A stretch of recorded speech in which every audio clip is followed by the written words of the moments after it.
Real Sports Talk with me, KP. It's Saturday, November 19th, 2016. Welcome in, everybody. Thanks for listening. Appreciate you taking your time to join me today to talk about some sports. We got Cy Youngs, we got MVPs, we got the DC 3PO college football kickoff. And you know what? We even got a 55-year-old college athlete who plays running back who's going to get some time tonight in his game that we'll be talking about. Glad to be back with you. It's the start of the new schedule. We changed up some times. We changed up the Sunday show time. Saturday stayed the same and Wednesday stayed the same. But officially, we've changed up the schedule a little bit. So it's good to be with you. I'm glad we're back. We got some stuff to talk about today for sure. And, you know, we'll start with a lighthearted story. I told you guys as long as he was on the show, we continue to talk about him and cover him, and that is Calvin Johnson on ABC's Dancing with the Stars. I'm very impressed. I did not know Calvin had this in him. The personality, the acting ability that goes into it. You expect a lot of athletes to do well on a show like this. You expect their determination, their competitive spirit, their athleticism to kind of carry over. But that doesn't necessarily give you rhythm. So that's something I was also surprised about, because as the show started, a lot of it was just him getting flack about not being a dancer, and nobody could see him possibly doing this. And he's now found his way into the finals. There is another athlete in the finals. In fact, there's two other athletes in the finals. The gymnast, Lori Hernandez, and the IndyCar driver, whose name is escaping me right now, sorry. They've both made it to the finals also. At the beginning, I kind of thought Lori Hernandez, gymnastics, that really carries over in my mind to ballroom dancing, hitting points, rhythm, things like that they incorporate through their floor routine or beam routine, different things like that. So I kind of pegged her as a finalist at the beginning. Didn't really know what Calvin would do at the beginning. Very happy for him, very glad he was able to make it as far as he did. The finals are this week. I think it's a 1 or 2 hour finale, something like that. So if you haven't tuned in to see Calvin Johnson, Megatron dance, here's your last chance. Get in there, get him some votes. Let's see if we can't get him a title of some sorts, as he has retired from the NFL without that title. But good nonetheless, unexpected for sure. And it's been entertaining to watch. I have to say. The judges are a little ridiculous. I don't understand how they come up with their scores sometimes, and I guess I'm not supposed to. That's not my thing. But I have to say I have enjoyed watching the parts of the shows that I've watched. I haven't watched very many of them all the way through. There's other things going on Monday nights that I like to tune into. But on the commercials during the game Monday night, you want to click over, check it out, see if you can't catch him, and then throw a couple votes his way also. See if we can't, like I said, get him that I get the mirror ball trophy they have. All right, some other stuff going on. Tonight, South Carolina State, they play tonight. They have a game tonight. I don't know who it's against, honestly. That wasn't the important part of this story to me. But they have a gentleman, Joe Thomas Sr. He's 55 years old, and he plays running back. He is on the team. He has yet to have a carry or a play this year. He hasn't really seen the field, but he exudes confidence. He loves the game. You can tell he loves the game. Why else would he be out there, putting himself through this? And it's just a good story to see. His son plays for the Packers. It sounds like tonight the team's planning on getting him a couple carries so he can officially go down as having played college football and be the oldest player to do so. So good for Joe Thomas Sr. That's a pretty cool story down there. If you haven't checked that out, go ahead and check that out on your Google later, on your Yahoo and your Bings, and check him out and read about his story. It's a pretty cool story. Oh, what else is going on out there in the sports world?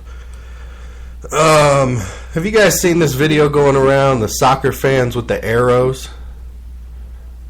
It's a pretty much an empty stadium, it seems like. This is over in Europe somewhere, and I'm basing that purely based on what I see in the video. I honestly don't know where these teams are stationed, but it looks like it could be in Europe.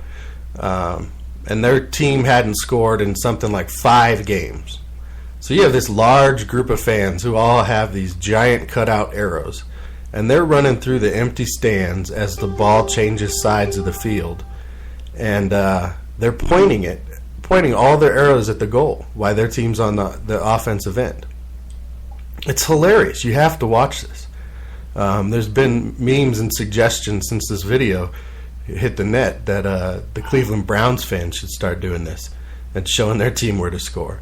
I mean, you could see this honestly go over through a lot of different sports now if fans really saw this. It's hilarious to watch. They're standing there pointing, shaking the arrows at the goal. The ball changes side of the field. They run through the stands, keep the arrows in line with the net the whole time. And in the clip, their team still doesn't score. In fact, the most entertaining part of the clip is not the soccer that's being played at all, but the fans with their arrows, quite honestly. It wasn't, a good rally or anything going on in the game, but the fans were still there, the ones that were, and, they were doing what they could to have some fun with it, and you can't blame them at that point. McGregor and Mayweather. What do you guys think about this? A lot of talk about it. Everybody wants to put these two names in the other guy's mouth, ask him what's going on, promote. I just don't see it. I don't see the point in it. It's a spectacle fight. It wouldn't be for anyone's belt. Even if Mayweather went into the octagon, he wouldn't win McGregor's belt. If Mayweather comes and fights him in the ring, he's not going to win one of Mayweather's belts. It would just be a spectacle fight. It'd be like when in Rocky 2 or 3, where he faces what's his name? Lips. Hulk Hogan is the guy, but what was his name? Louis Lips or something like that? I don't remember. It'd just be a spectacle thing. And yeah, somebody might win, but that's going to be a straight business deal when it does happen. It's going to sell a lot of pay-per-views at best. And then it's going to be predetermined in my mind, based on the contract, if they do give up $100 million to McGregor, because they're saying this fight could pull $500 million, which quite possibly, because it's going to be promoted like crazy. McGregor's going to talk his mouth off. Mayweather's going to talk his mouth off. They're going to put on a great show. And then I think the fight's going to be predetermined, if it ever were to happen contractually, that, okay, we're going to let you go 9 rounds or 10 rounds, and then it's going to be a decision for Mayweather. It's going to be like when somebody steps into the WWE, which has been talked about, by the way, for McGregor at this point. Oh, by the way, we got a text on the text line after the last show saying that I'm a fool because I said there wasn't any big announcements in the post-fight conference for news conference for McGregor, because I didn't mention he was having a baby or that he wanted a new deal or ownership. Well, to me, that's not big news. That's not a bombshell. That's just him talking stuff. Now, if it turns into something to where 6 months, 8 months down the line, he's still towing that line and they haven't come off of it and there's no deal in place and they start stripping his belts, okay, then it turns out in hindsight I was wrong. But right now, I'm not a fool. Those weren't big announcements. That's him talking more smack and being McGregor. That's him giving everybody something to talk about. A bombshell to me would have been like, I know John Jones is suspended for a year, but in a year I'm taking him down. Or Woodley, I'm coming after your belt next, and I'm going to hold 3 titles, and I'm going to defend them too. Or my next fight on my other belt, I'm going to take on. Those would have been bombshells to me. Or I'm retiring, I'm done, I quit. As of today, I go down as the best, and I'm moving on to other things. I'm going to work for blah. That would have been a bombshell to me. Sorry, UFC fans, if I hurt your feelings. Listener, thanks for your text. Appreciate that. But no, I didn't think those were bombshells. That was just some stuff. Okay, he's going to be a dad. Great. He's made a lot of money. Great. He wants ownership because he thinks he's the best thing since, what, carrots and potatoes? Come on now. Not really having it there with Mr. McGregor and the Mayweather fight. I would honestly, I'd pay attention to it. I'd watch it. But I don't know that it would be something that would take up so much of my time. I'd just kind of wait for it to get there. I'd want to know the results. I'd want to see how it went.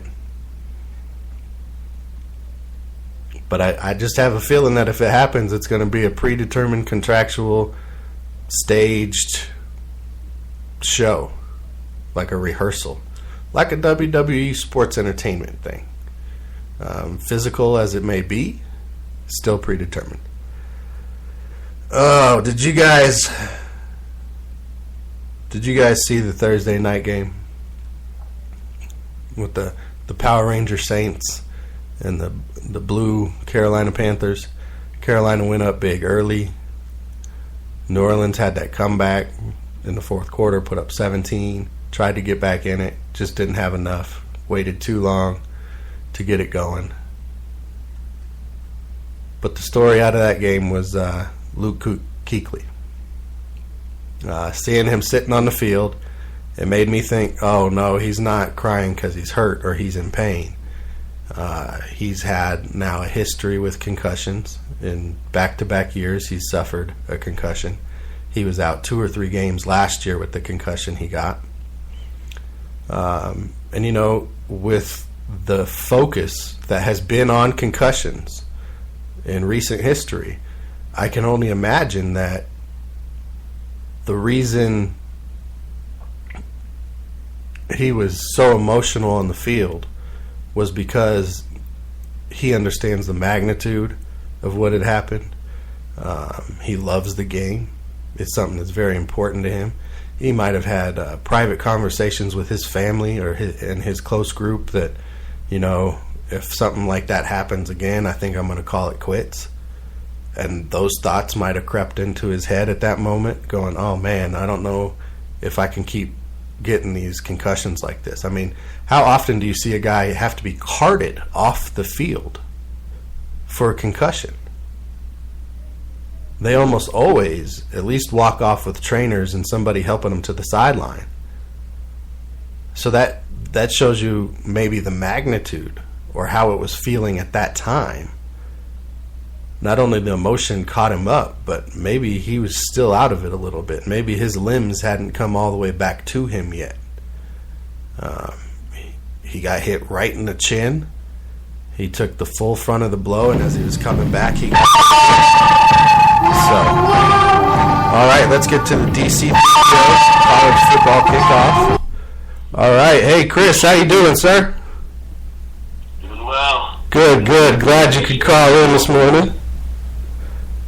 We got a great slate of college football games this week, I think. And it started off early in the week. This is a game we got to talk about. The Houston-Louisville game. Did you get a chance to watch the game by chance? I didn't get to watch too much of it because the Saints were playing the Panthers, but I kept an eye on what was going on. And Right. didn't have to worry about too much of it in that first half. Yeah, it was pretty bad in the first half for Louisville for sure. In fact, it was a pretty bad game for Louisville all in all. I thought that one would be close, but Houston just blew up not only Louisville that night, but they kind of blew up the college football playoff picture. That was one of Clemson's big wins. I mean, what could possibly be the shakedown come the next rankings from this Louisville loss? I don't know if it. I think from what we saw after last week, that not much changed in the rankings. I don't think any